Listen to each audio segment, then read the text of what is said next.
का सच में रहुआ शादी कइले बनी? ना हम सच में नहीं कि कहले हमनी ना, ई सच में शादी ना हो, मतलब देखे हम लोग तो सपोर्ट करे देखी सच देखावल जाए तो केहू देखी ना, वही से हमनी के थोड़ा गलत कदम उठा के बनौले बानी सा, जरूर लोग देखी लोग। अब तो गलती हो गइल बा, हमनी के वीडियो बनौले बानी सा फेमस होखे खातिर, और मतलब वीडियो बनौले बानी सा, खाली नाटक कइले बानी सा बियाह शादी के, ई सुहाग रात के, माने रउल हकीकत सोच के मत बिगड़न। भर भर के गाड़ी दिलो, भर भर के कमेंट करिलो, कोनो बात नहीं, पूरा फ्री दे देले। पातर बाटे दुबर मतलब इनकर जेबा से काम उतना डोज ना पुगा पई है। काय को तनी पातर लोग बहुत चिमर होला। हां अब इनकर काम चला लेबो तू? हां चला लेबो। हां पिटाए वाला बात बतीबो तू, जबरदस्ती बतीबो। इनकर काम चल जाई। इनकर मर्द जेबा से ये इतना माने यंग बाड़न, स्ट्रांग बाड़न, तो उनका से जेबा से इनकर काम चलते नहीं के तू काम चला देबो? हिती चुक बाड़ा? हां चला देबो। हां अच्छा शादी कइले तो सुहाग रात मनैले कि ना? मनाई लेल बड़ो? हां कई बार है? कई बार? एक बार। हाँ। अच्छा शादी कइले कई दिन हो गए? 2 दिन। देखी शादी कइले इनकर जेबा से 2 दिन हो गइल, सुहाग रात जेबा से एक बार मना लेल बड़ा। अच्छा रउआ बताई, इन जब सुहाग रात रउआ सबन के मनल त का इनका सुहाग रात मनैले से रउआ संतुष्ट बानी कि ना? खुश बानी हम। खुश बानी बड़ा? हां तू माजा देता रह कि का देता रह, ई बताओ। ये देला बने, माजे देला बने। हां मजे देता रह। हां देखो सबसे पहले इहाँ के कहनाम जेबा से इहाँ के पति जेबा से मजा ना दे पावत रहनी, ठीक नु? तो तू मजा देता रह। आ ई जेबा सब सामान इहाँ के पति के ह, आ उ पति के रउआ छोड़े नहीं कि नु?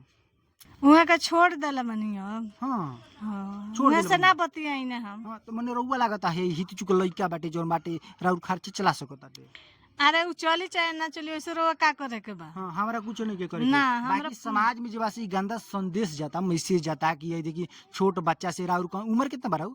30 साल बा। 30 साल ओकर उम्र कितना बा? 12 साल।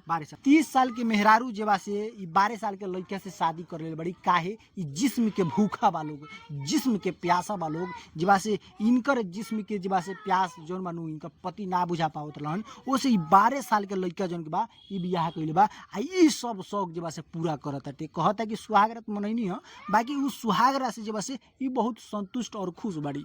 का रउआ संतुष्ट बानी इनका से?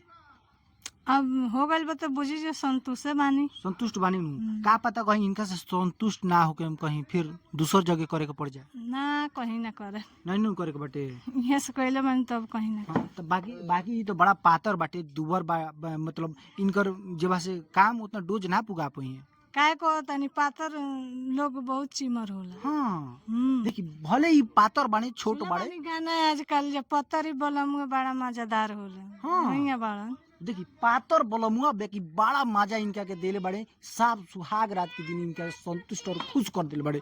यही से मतलब ई कहत रही कि पातर बलमुआ है। देखी लइका के सीधा खड़ा होता नहीं, देखी पातर बलमुआ बाड़े, बाकी इतना ना ज्यादा मजा दे देले बाड़े कि इनकर मियाज एकदम गदगद बाटे ना। हां सही बात बानू? सही बात बा। हाँ अच्छा मानते नहीं अगर अभी इतना पातर बड़े ज्यादा इनून हुई तो मियाजो इनके खराब हो सकता है। तका हो जाए, दवाई मंगा के मेडिकल से दिया जाए। बउओ दवाई खइबो ना? और बीमार पड़म तबे नु। से कितना देर हो जाला? कितना देर हो जाए?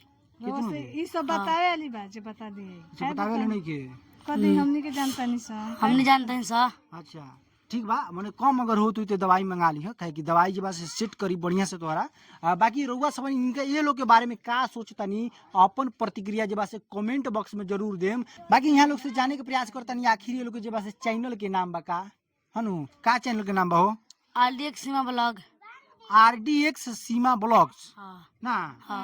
फेसबुक के सीमा देवी बताई। सीमा देवी फेसबुक पर। हां इंस्टाग्राम के सीमा देवी एक आईडी बा। अच्छा मने सीमा देवी जब से इंस्टाग्राम और फेसबुक पर यहाँ के आईडी बाटे, वो आईडी पर जाए। लेकिन का पता कहीं रउआ सबन पसंद आई, रउआ सबन से हो सकता है शादी कर ले, कोनो गारंटी बा का जी? हां बाकी भर भर के गाड़ी दिलो, भर भर के कमेंट करिलो, कोनो बात नहीं, पूरा फ्री दे देले बानी। देखी सब रउआ लोग एकदम फ्री बा, जिंग मन करे उन कमेंट करी, गाड़ी देके प्यार से दुलार से जिंग मन करे सपोर्ट करी लोग, आगे बढ़ाई लोग। हां मगर आजकल दुनिया तो ऐसे देखी सच देखावल जाए तो केहू देखी ना, वही से हमनी के थोड़ा गलत कदम उठा के बनौले बानी सा, जरूर लोग देखी लोगी ना, गाड़ी दी लो, कमेंट करी लो भर भर। अच्छा जाते जाते का कहेम दर्शक लोग से? इतने कहम जे हमरा के माफ करम लोग गलती के। अब तो गलती हो गइल बा, हमनी के वीडियो बनैले बानी सही फेमस होखे खातिर, और हमरा चैनल का सपोर्ट करी। ई आइल बानी भैया इहाँ लोग के चैनल के सपोर्ट करी। अच्छा बाकी मानतनी इहो बता दी दर्शक से कि हमनी के देखा देखी जे बस दोसर केहू ना करी से। हमनी के देखी हमनी के तो मतलब वीडियो बनौले बानी से, खाली नाटक कइले बानी से बियाह शादी के, ई सुहाग रात के। माने रउल हकीकत सोच के मत बिगड़। बाकी लोग तो बहुत लोग बिगड़ गइल बा, वही आसार से हमनी के वीडियो बनौले बानी से जे लोग देख के सुधर जाए, बिगड़े ना। देखी रउआ सबन ई वीडियो तो देखिए लेनी, बाकी रउआ सबन से निहोरा बाटे है, कर जोर के निहोरा बाकी रउआ सबन इस छिनरपन में मत पड़े। ई सब जे बा से काम मत करे कि हई बताइए बड़ा मने देखी का सिचुएशन बाटे जे बस हई छोट लइका बाटे, हई मोट मेहरारू बाड़ी, हई दुनु जना जे बस शादी कइले बालू, तो ऐसा रउआ समन के नइखे करके चली। यहाँ तक देखे खातिर बहुत बहुत धन्यवाद। बाकी मिलता है नेक्स्ट वीडियो में, तब तक के लिए जय हिंद जय बिहार।